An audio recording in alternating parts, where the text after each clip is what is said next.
We're not your slaves.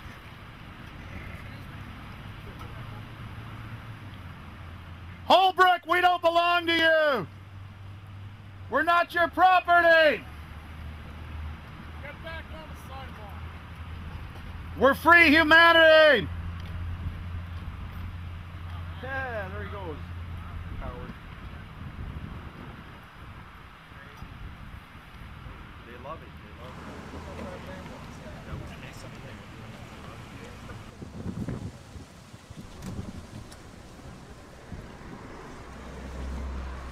Okay, we're going to be going around the back here, guys. Hey guys, how you doing?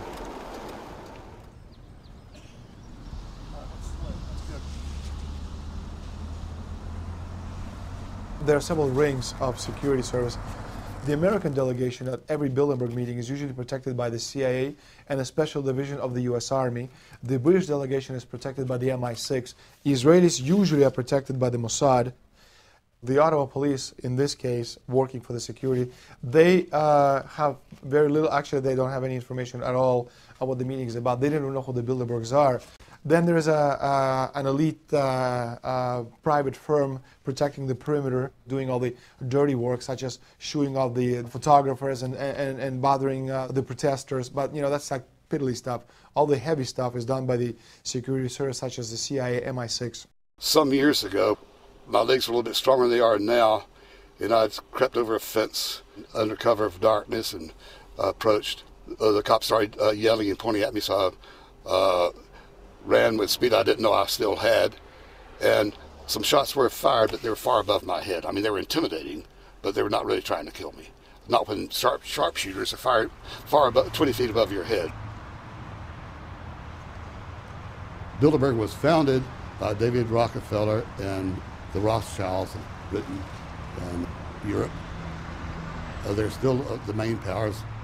Baron Evelyn D. Rothschild, a male, attended for many years. Rothschild is still represented. You'll see them on the list of participants. Somebody representing the Rothschild group. They are the main powers behind Bilderberg. The Dutch world shell is part of the Queen's fortune. Of course, the Rockefellers have always had heavy oil interests. That was the original source of their old money from the old man. Jim just got the official Bilderberg letterhead list from his mole inside the Bilderberg group. Let's go look at it. Wall Street Journal.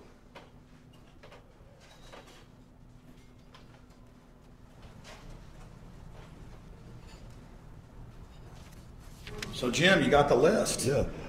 Did we identify Wolfowitz as being here because he's not on the list? No, we positively identified Wolfenson. Yeah, he's on the list. Yeah, there's Wolfenson right there, James Yep. Wolfenson. But aren't there always people who aren't listed? Yep. Over the years, we've identified like sometimes one, sometimes three people who are not on their own list who have attended. Now, I think what is very difficult for most people to understand is how such a small group of 125 men and a few women control a population base of 6 billion people. Actually, it's much easier than you think. These people work on what I call systemic methodology, meaning that you take a pie, just imagine you take an apple pie and you slice this apple pie into lots of very small pieces, and you put in front of each one of these pieces your men or women of trust. And by controlling this individual, you control an entire organization. For example, if you take Paul Wolfowitz, who runs the World Bank, through him you can control the entire organization. You don't need to control what the dishwasher or the toilet cleaner thinks or does or believes in. You just need to control what he does and what he believes in. And what he does will permeate the entire organization. And that's how you control, with very, very small power base, an entire global population of 6 billion people. Bilderberg is making great progress toward a world government. They have created a superstate in Europe called the European Union. They're intent on creating a Western Hemisphere Union called the American Union. NAFTA is to be expanded into every country in this hemisphere. As NAFTA expands, it will take on the role of the American Union. And only an educated, informed public can stop them in their tracks. We went into downtown Ottawa, and talk to locals to learn if they were aware of the elite meeting in their city.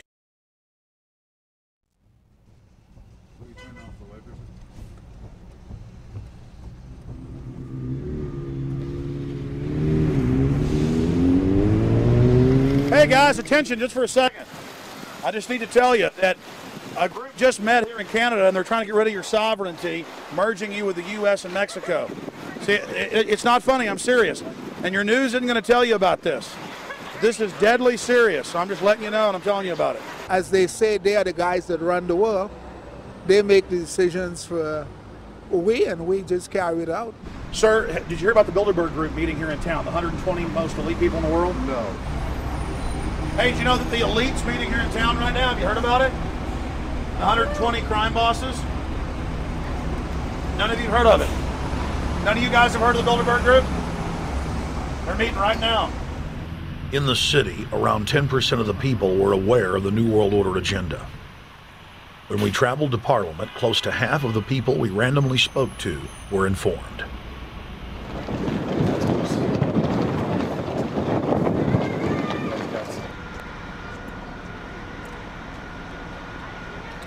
Ma'am, what did you say about the American Union? It's going to end up happening. We don't want it, but it's going to happen. Why do you think? Because the Bilderberg Group runs the world. You have the Trilateral Commission that's also part of the Bilderberg, which is the United States, Europe, and Asia. But most of this is public knowledge. Nobody wants to believe that there are conspiracies, that world leaders are already elected before they're voted on. So here we know that Bernard Lord is part of the outer circle. I was surprised to read that Harper addressed the group in 2003 because my understanding was nobody gets into politics without becoming part of the Bilderberg Group. And then you find out afterwards that that is the case, that they have... Well, Bill Clinton went there in 91, George Bush Sr. back in like 85. And Blair, same thing. Who we think that we're electing as leaders have already been pre-picked for us. Whether it's liberal or a conservative, they're already part of the group. They own all the horses in the race. They own the horses, and I understand that, for example, in the United States, it's a one-party system with two factions, though you think it's two different parties. Oh, it is, yeah. So it's like Bill Clinton constantly vacations with the Bushes, and they call him their son, and they actually staged all that in '92, and all that's come out. It's just all staged. They're not going to let trillions of dollars slip through their hands. The good news is people are waking up, though. When you read human history, when you study it, all you see is elites trying to dominate, subterfuge, Machiavellian backstabbing, and somehow in the last 50 years they convinced Westerners that the government's fine, can do no wrong, trust them. How did this happen? It's easy to lead sheep. I mean, people just follow. They don't want to believe these things will happen. No way, we'll just follow along with the norm. That's all. It's just makes it easier for everyone. What's your view on losing Canada's sovereignty? I like this country to stay as it is, and I love the United States to be there. Back in Austin, the capital of Texas, the public was frighteningly unaware of the nation's peril.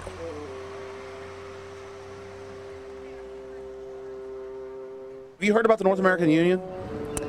Not really, no. I don't watch TV. No, I haven't. Interesting. I was not aware of that. I don't know exactly what you mean, so... I don't think there's going to be a merger of the three nations. No, I have not. No. No, I didn't know this was happening, so... No. Yes, I have. I haven't. Oh, you have heard about it? Yes. After that big rally the other day, don't know about it? I don't know about anything. No, I have not. Have you heard of the European Union? I have, yes. Are you aware of the European Union? Oh, yeah, of course. Have you heard about the European Union? Heard about them. Do you know about the European Union? No. Europe, 15-member group expanding? A what? 15 nations of Europe merging in 2000. Whatever. For over 50 years, the Bilderberg Group constructed the European Union by stealth under the guise of trade deals. Now the elite are using the same secretive program to complete the North American Union. But this time, superstate integration is on the extreme fast track. International agreements like NAFTA, GATT, and APEC were just stepping stones in the formation of the NAU. The North American Union was officially born at Baylor University in Waco, Texas, on March 23, 2005. The leaders of the United States, Mexico, and Canada told the press that they were only meeting to discuss trade. It soon leaked that a secret meeting had been held during the Security and Prosperity Trilateral Summit. The three governments had refused to release the secret agreement to the people. In September of 2006, their treasonous operation was blown wide open. From September 12th to September 14th, in Banff, Canada, hundreds of elected and appointed government leaders from Canada, Mexico, and the United States met in secret. On the last day of the conference, someone inside the secret North American Union Forum leaked the agenda. The front pages of newspapers across Canada carried the story. The Judicial Watch Foundation submitted Freedom of Information Act requests to obtain the full agenda and minutes of the secret assembly. Many federal agencies refused, citing national security. The foundation finally succeeded and did receive thousands of pages of documents. The documents marked unclassified are the blueprints of a shadow government ruling by bureaucratic and executive fiat. The pages chronicle an already operating North American Union. Transportation, law enforcement, agriculture, regulation, banking, manufacturing, construction, education, immigration, and even the military are being merged with no input from the people or their elected representatives in Congress and Parliament. One of the first items on their agenda was to stress how important it was that their plan, quote, be carried out by stealth. The controllers also talked about exploiting the public's fears of climate change to push a continent-wide tax to fund the new government. Globalist tool Robert Pastor is incessantly paraded on the world stage as the man behind the North American merger. When he testified before Congress, he pushed the idea of a continental security perimeter that erases national boundaries and merges the security apparatus. The best way to secure the United States today is not at our two borders with Mexico and Canada, but at the borders of North America as a whole. In fact, the North American Command, based in Colorado Springs, Colorado, was clearly running the meeting in Canada. For the past decade, the Pentagon has been training with Mexican and Canadian forces and has openly discussed using them inside the United States for disasters and to quell domestic unrest. There are already over 100,000 non-U.S. citizens serving in the U.S. Armed Forces. The Pentagon is now expanding its recruiting centers in Mexico, the Philippines, and Eastern Europe. Big city police departments nationwide are lobbying to change laws so they can recruit non-citizens to join the police force. What we are witnessing is a Red Dawn scenario in slow motion. Tyrants throughout history have brought in foreigners to oppress their domestic populations.